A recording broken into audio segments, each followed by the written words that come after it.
जनाब doctor professor Hydari साहब जो इस मजलिस की सदारत कर रहे हैं, जनाब इनामुल मदनी साहब जो और एसोसिएशन के जॉइंट सेक्रेटरी हैं, जनाब मौलाना सब्जी साहब, आप देख भी लें जो हमारे दायरे आने से साहब के बगल में है, बहुत ही एक्टिव और सामाजिक काम में दिलचस्पी रखते हैं, जो हमारे स्टेट के बहुत ही कारकुन है और जो हायर मदरसा है नन्ना घाट में, उसके चेयरमैन है वहां के ट्रस्ट के जनाब डॉक्टर इब्राहिम साहब, जो मिर्जावाड़ी में जो इंस्टीट्यूशंस है उसके चेयरमैन हैं और बहुत ही मुखलिस और कौम के हमदर्द जो काम करते हैं, उसके लिए उन्हें अभी पिछले माह अवार्ड से भी नवाजा गया है। उन्हें जनाब मुफीजुद्दीन रियाजी साहब जो हमारे बगल में है, ये आपके अररिया जिला के सदर हैं, माशाअल्लाह अल हसना एजुकेशनल ट्रस्ट के चेयरमैन भी हैं, नौजवान हैं, ये बड़ी खुशकिस्मती से आपके जिला को सदर मिला है, उनके लिए दुआ भी फरमाएंगे। जनाब मंजूर आलम साहब जो स्टूडेंट के जमाने से इस एसोसिएशन को हम लोग जब स्टूडेंट हुआ करते थे पटना में, तब से वो साथ हैं और हमारे पीछे है, सल्लमपुर घर है, लेकिन वो अभी वाइस प्रिंसिपल है गढ़बरेली हाई स्कूल की। जनाब कमरुल हुदा साहब जो नायब सदर हैं इस जिला के, नूरुल हक साहब जो पूर्णिया जिला के ज्वाइंट सेक्रेटरी हैं, हमारे बीच डॉक्टर नजीर साहब हैं जो आपके जिला के खाजिन हैं, जमील अहमद साहब पढ़ने के जमाने में वो भी कटिहार में रहते थे, आजकल वो संदलपुर में है, तालीमी फील्ड में ही काम कर रहे हैं। मौलाना अरशद इरशाद मदनी साहब आप ही के बीच के हैं, लेकिन आला पैमाने पर इनके भी तालीम के क्षेत्र में एजुकेशन के फील्ड में काम चलता है। जनाब हाजी अब्दुल गफूर साहब आप ही के बीच के थे, 2009 में हमसे मुलाकात थी, उसके बाद आज मुलाकात हुई, माशाअल्लाह अल्लाह का शुक्र है कि सेहत उसी तरह है, उनको मैं आज से 12 साल पहले देखा था। जनाब असरार आदिल मुखिया अब्दुल मतीन साहब जो आप ही के क्षेत्र के हैं, अनवर आलम, कौसर आलम, अफजल हुसैन, और मैंने उससे मजाक भी किया जो आज एक इंस्टीट्यूशन के और एक ट्रस्ट के चेयरमैन है जनाब सिराजुल मदनी साहब, कि भाई गाड़ी लेट हो गई, अगर गाड़ी छूट जाती बाकी नहीं सर गाड़ी नहीं छूटेगी, चलिए माशाअल्लाह। तो बुजुर्गों, दोस्तों, नौजवान साथियों, बच्चों, मैं बहुत ज्यादा वक्त आपका नहीं लूंगा क्योंकि बहुत सारे लोगों का तासुरात लेना है। हर पहलू पर हमारे ज्वाइंट सेक्रेटरी जनाब इनामुल हक मदनी साहब ने रोशनी डाला है। मैं 2-3 बात कहूंगा।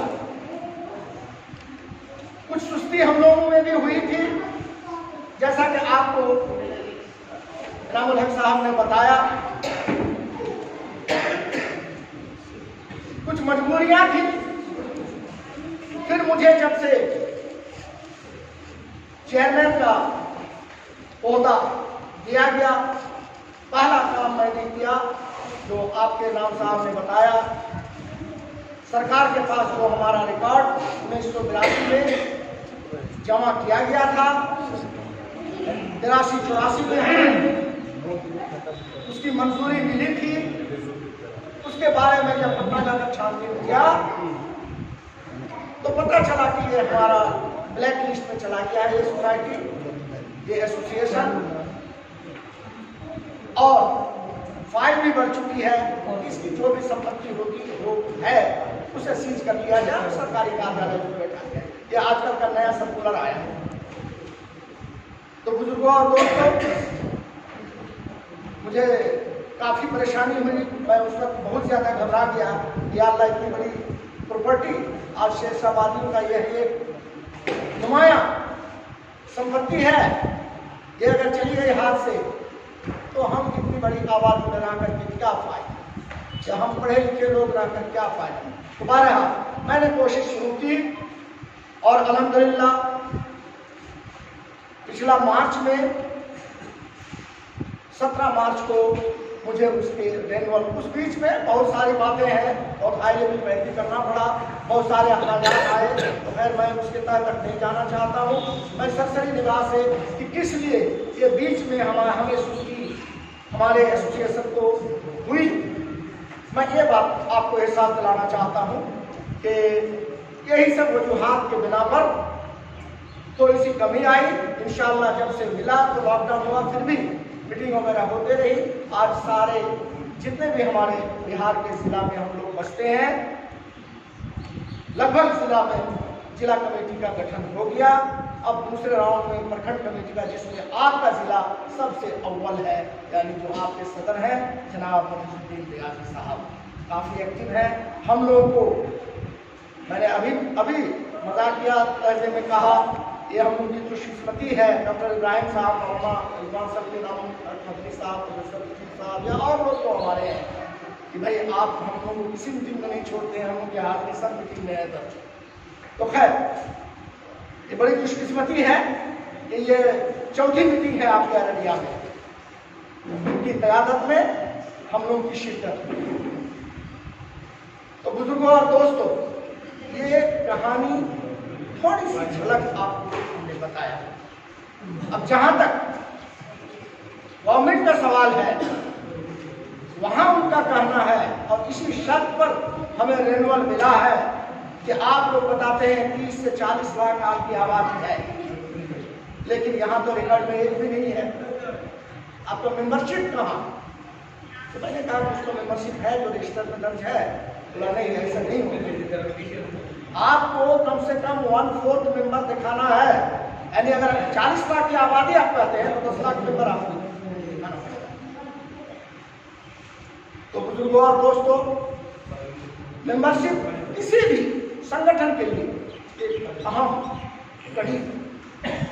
आपके पास मेंबरशिप नहीं है, आपके पास वो रिकॉर्ड नहीं है, आप अगर सरकार के यहाँ जमा नहीं करते हैं तो आपकी मान्यता फिर रद्द भी करनी जा सकती है। ये सोसाइटी एक्ट के तहत। और जो होता है जैसे ट्रस्ट वगैरह, जैसे हमारे बुजुर्ग लोग, शेख लोग ये कर रहे हैं, उसमें तो उनकी चलती है कि भाई इनको क्या करना है, नहीं करना है। लेकिन यहाँ तो पूरे समाज की बात है, समाज का वजूद की बात है, इसलिए ये मेंबरशिप हमें वहाँ लिस्ट देना पड़ेगा। तो उसके लिए हम लोगों ने, स्टेट कमेटी के लोगों ने, और मैं आप एक बात कुछ कभी मैं बता दूं आप लोगों को कि ये आप का जो ये एसोसिएशन है 1982 से है, जो 83-84 में इसका रजिस्ट्रेशन मिला था, 418 नंबर है रजिस्ट्रेशन नंबर, 83-84 साल का। इसको फीस जमा करके इसका एरिया पूरे भारत वर्ष कर दिया गया। ये खुशखबरी मैं आप लोगों को दे रहा हूं, पूरे भारत वर्ष। और आपके इस एसोसिएशन से सबक लेकर के अभी बंगाल वाले, झारखंड वाले, आसाम वाले सारे लोग मुझे फोन करते हैं कि हम लोग को भी जोड़ लीजिए और हम लोगों को भी स्टेट कमेटी का गठन करवा दीजिए और ऑल इंडिया कमेटी में हम लोग को शामिल करें। इसी तरह से हम लोग इस बीच में बंगाल में एक मीटिंग तालकोला में, जहाँ प्रोफेसर मौलाना रिजवान साहब भी गए थे। तो मेरे बुजुर्गों और दोस्तों, आपके एसोसिएशन को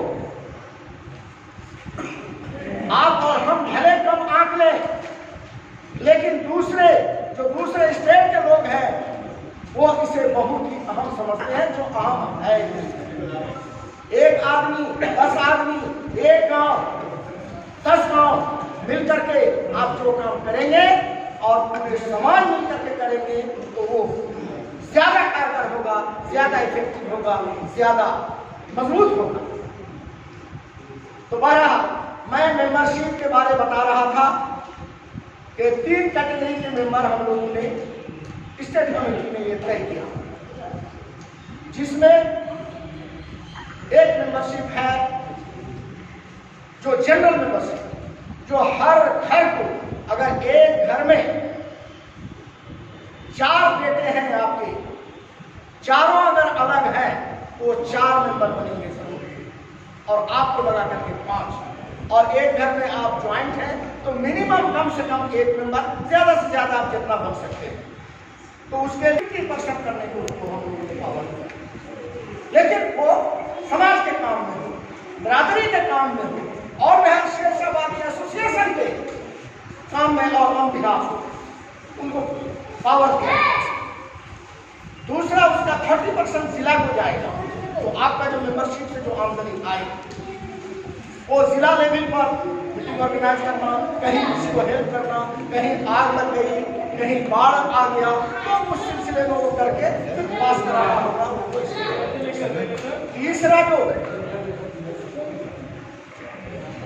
और 20% जो बचा ये सिर्फ स्टेट में जाएगा, उस ऑफिस में को या और भी जो भी प्रोग्राम। दूसरे किस्म का जनरल डोनेशन है। जनरल डोनेशन में बहुत सारे हमारे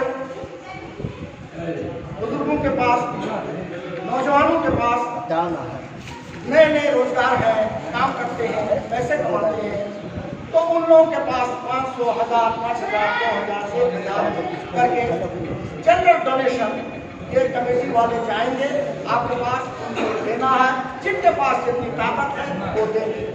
तीसरे तरह का जो सबसे अहम मेंबरशिप है वो है आपका लाइफ टाइम। वो लाइफ टाइम मेंबरशिप मैं अभी आप लोगों को दिखाऊंगा, आप लोगों के सामने तो आदमी को मैं एक अभी ये दूंगा, इस तरह का सर्टिफिकेट है जो पूरी जिंदगी भर के लिए वो मेंबरशिप है, और उन्हें फायदा क्या होगा? सबसे पहला तो कि एसोसिएशन मजबूत होगा, वोटिंग राइट्स मजबूत होगा, बिना कोई फीस और ये जमा, कारकर्दगी होगी, जो भी कार्यक्रम होगा, जिस तरह का भी प्रोग्राम होगा, उसका सारा रिपोर्ट मुझे यहाँ जानकारी, उसका लाइफ टाइम मेंबरशिप का 10,000। आज माशाअल्लाह अल्लाह का शुक्र है कि हम लोगों में जिस तरह माली एतबार से हम लोग उतना ही अल्लाह का शुक्र है कि हम लोग बहुत मजबूत हो रहे। आज आपके हमारे जो गंदगियां साफ करते हैं उनका भी एसोसिएशन है, वो मंथली अब 100, 200, 500, 1000, 10,000 दे ही दिए कौम की भलाई के लिए, तो कौन सा नुकसान? 100 रुपया तो सिर्फ हम लोग चाय पान की दुकान बैठते हैं तो 4 आदमी 4 दोस्त याद नहीं करके 100 रुपया खाएंगे, एक दिन नहीं खाएंगे। ये जज्बा होना चाहिए। एक घर को चलाने के लिए आप सोच सकते हैं, जब तक आपके लड़के, आपके भाई खेती से, रोजगार से, तिजारत से कमा के नहीं देगा, आप घर चला सकते हैं। ठीक उसी तरह से ये पूरा स्टेट लेवल का ये बनता है। और मुफ्ती साहब, रिजवान साहब, डॉक्टर इब्राहिम साहब, मंसूर साहब या कोई भी प्रोफेसर साहब अकेले कितने बार, 2 बार, 4 बार, 10 बार लेकिन पूरे जिंदगी भर तो नहीं हो सकता। तो मेरे बुजुर्गों और दोस्तों बहुत सारे हमारे बीच हैं जो अपनी बातों को रखेंगे। आप लोगों से गुजारिश है कि अभी कम से कम यहाँ इस मामले में जितने हैं कम से कम 100 रुपया का मेंबरशिप जरूर आप लोग ले लें। आप ये मत सोचें आपका यदि पैसे का हिसाब होगा या नहीं तो आप बैंक अकाउंट में डाल सकते हैं। बैंक का अकाउंट है एसोसिएशन का बाज़ाब्ता, जिसका ऑडिट हर साल हमें 21 मार्च के बाद फिर ऑडिट रिपोर्ट जमा होगा। एक पैसे का हिसाब है, और वहाँ जो सेंट्रल ऑफिस है आपका 2 एकड़ जमीन है, उसमें जो भी होगा एक मुसाफिर खाना का भी उसमें प्रोग्राम है। जो लोग बाहर जाते हैं ट्रेन पकड़ या कहीं से आते हैं, रात हो जाती है, इधर घर पर गुजारना पड़ता है, कहीं गुजारना पड़ता है, वहाँ मुसाफिर खाना रहेगा, साथ रहने के बाद खास करके रास्ते के लिए जाएंगे, हर चीज़ का इंतजाम रहेगा, फिर सुबह अपना मकसद पर जहाँ जाना है वो चले जाएंगे। ये सब प्लानिंग है बुजुर्गों और दोस्तों, ये आपकी मदद के बगैर ये हो नहीं सकती है। आप जब तक मदद करेंगे, जब तक करें, इंशाअल्लाह क़यामत तक ये एसोसिएशन अब चलेगा। अब इंशाअल्लाह नहीं होगा, आप लोगों का ताउन और आप लोगों का हौसला अफजाई, आप लोगों की मदद इसमें जरूरी है। मेरे बुजुर्गों और दोस्तों, ये बहुत बड़ी बात नहीं है, इतनी बड़ी आबादी हमारे। आप सोच सकते हैं कि 40 लाख की अगर आबादी है हमारी, छोटा बड़ा मिला के 1 रुपया करके देंगे तो 40 लाख रुपया हो जाएगा, 1 रुपया करके। तो चूंकि उतने स्तर से छोटे स्तर पर बच्चों के पास हम ले जाएंगे। आप लोग जुड़े हैं, सारे लोग कम से कम 100 की आवाज़ में और आगे जो भी कार्यक्रम होगा आपके जिला अब मैं प्रखंड जो भी चुने गए हैं, हमारे कौशल साहब हैं या और भी जो हैं सेक्रेटरी या और भी खास कमेटी को मैं अपनी तरफ से मुबारकबाद देता हूँ और साथ ही ये गुजारिश करता हूँ कि जिला और स्टेट कमेटी हमेशा आपके बीच नहीं आ सकते। हाँ, ऑफिशियली आ सकते हैं जब आपके जिला कमेटी बुलाएंगे, हम लोग आएंगे, लेकिन वो लोग आएंगे, उन लोगों के साथ काम है बुलाकर आप लोग हर एतबार से ताउन देंगे इंशाअल्लाह। मंजूर आलम साहब से गुजारिश करूंगा जरा सा 1 मिनट के लिए वो सामने आ जाए।